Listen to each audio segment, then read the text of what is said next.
ये कार्तिक पूर्णिमा के अगले दिन यानी अगहन मास के पड़वा वाले दिन ये कहानी सुनी जाती है। दोस्तों, हम कोई भी पूजा पाठ करते हैं तो कोई ना कोई मनोकामना हमारे मन में होती है और उसको हम हमारे ठाकुर जी के सामने रखते हैं ताकि वो हमारी मनोकामना पूर्ण हो जाए।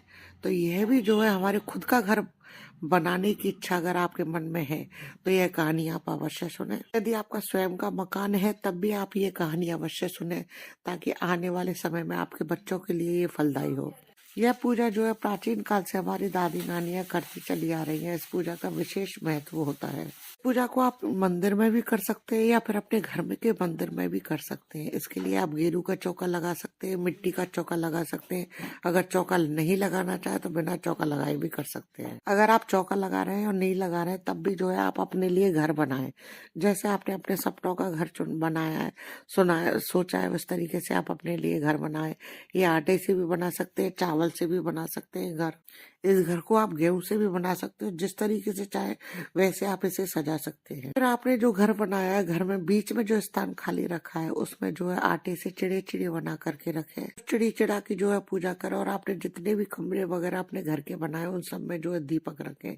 दीपक जलाने का मतलब ये होता है कि हमारे घरों में जो है प्रकाश होता रहे, यानी कि हमारा घर जो है रोशनी से भरा रहे। दीपक जो है अपने घर के मुख्य दरवाजे पर भी लगाएं। अगर आप दीपक नहीं जलाना चाहे तो मोमबत्ती भी जला सकते हैं। 2 दीपक अपने घर के मुख्य दरवाजे पर भी लगाएं। अगर वहां पर आप दीपक की जगह मोमबत्ती लगाना चाहे तो मोमबत्ती भी लगा सकते हैं। इसके बाद जो है आप भोग लगाएं और अपनी श्रद्धा अनुसार आप जो चढ़ाना चाहे जो लगा दें। वो हमने जो है पेड़े लगाए हैं, पेड़े का भोग लगाया है। सभी दीपकों पर जो कुछ प्रसाद है, मिठाई चढ़ाएं। आप अपनी श्रद्धा अनुसार जो चढ़ाना चाहे जो चढ़ा सकते हैं। फिर इसके बाद में जो आप आखिरी में इस घर में जो है खिचड़ी जरूर चढ़ाइए। खिचड़ी हो सके तो दान कर दे, नहीं तो बाद में पशु पक्षियों को खिला दे। श्रद्धा अनुसार जो है पैसे भी अवश्य चढ़ाएं। खिचड़ी या तो बाद में दान कर दे या चिड़िया को खिला दे। इस दिन खिचड़ी का बहुत महत्व होता है। तरीके से एक पानी का लोटा भर करके और हाथ में कुछ दाने चावल के लेकर के चिड़ा चिड़ी की कहानी अवश्य सुने। बाद में यह पानी और सारा सामान जो है चिड़ा चिड़ियों को डाल दे चुगने के लिए। ये तो थी दोस्तों पूजा विधि। अब आइए जानते हैं चिड़ा चिड़ी की कथा। थी वो आपस में बहुत पक्की सहेलियां थी। एक दिन एक चिड़िया ने जो है कार्तिक के महीने की बात करते हुए 2 औरतों को सुना। उसने आकर के तीनों चिड़ियाओं को बताई। अब कार्तिक के महीने के महत्व को जान करके चारों चिड़ियाओं ने जो है कार्तिक स्नान करने की सोची। कार्तिक का महीना आया। कार्तिक के स्नान के लिए वे चारों चिड़ियाएं जो है गंगा किनारे एक पेड़ पर रहने लगी। अब चारों चिड़ियाएं रोजाना गंगा जी नहाती, पूजन आदि करती। ऐसे इस तरीके से जो है पूरा कार्तिक का महीना बीत गया।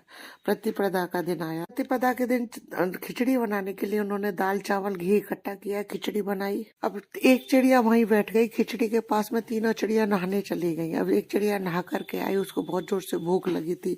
उसने जो है खिचड़ी की भाप ले ली, उसको खा करके और वह सो गई। दूसरी चिड़िया नहा करके आई, उसको भी बहुत जोर की भूख लगी थी। उसने खिचड़ी का पानी पी लिया, वह भी खिचड़ी का पानी पीकर सो गई। तीसरी चिड़िया आई, उसे भी बहुत जोर की भूख लगी। उसने जो है खिचड़ी खा ली और वह खा करके उन दोनों के पास वो भी सो गई। चौथी चिड़िया आई, उसने आकर के देखा कि तीनों चिड़िया जो सो रही हैं। उसने सोचा ये तीनों चिड़िया जो है खिचड़ी खा करके सो रही हैं, तो उसने भी जो है खिचड़ी की खुरचन को खा लिया और उनके पास वो भी सो गई। अगले दिन जो है बहुत जोर का तूफान आया और उस तूफान में जो है चारों चिड़िया मर गई।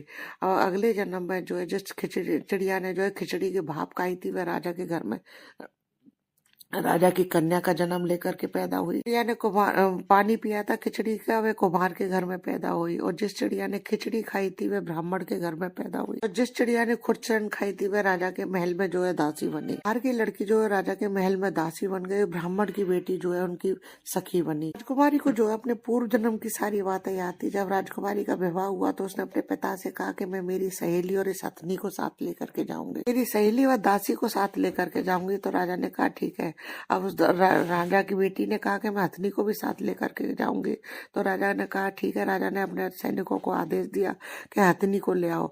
हथनी को लेने गए तो हथनी उठी नहीं। अब जब राजकुमारी को पता चला कि हथनी नहीं उठी है तो उसने जाकर के हथनी के कान में जो अपने पूर्व जन्म की बातें कही।